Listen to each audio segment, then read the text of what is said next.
Railway की ज़मीन पे बनी हुई है तामीरात नाजायज़। तो हमने इनको पहले नोटिस दिए थे और उसके बाद आज हमारी शेड्यूल कार्रवाई थी जिसमें हम रेलवे पुलिस के हमरा इधर आए हैं। और ये जो रोड है इसे 150 फुट इधर और इस तरफ दोनों तरफ दाएं और बाएं रेलवे की ज़मीन है। और इसमें जो ये दुकानें बनी हुई हैं इनको हमने नोटिस दिए हैं और इनके एज़ पर पॉलिसी हमें ये 25% जो इनकी अमाउंट बनती है वो जमा कराएंगे। तो हम ये इनके सारे दुकानों के केसेस हेडक्वार्टर मंजूरी के लिए भेज देंगे। उसके बाद ये रेगुलराइज हो जाएगा, ये इंक्रोचमेंट का स्टेटस ख़त्म हो जाएगा।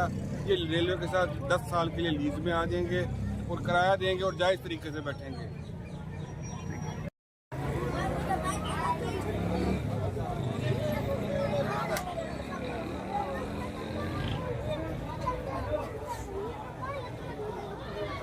सरकारी पैसा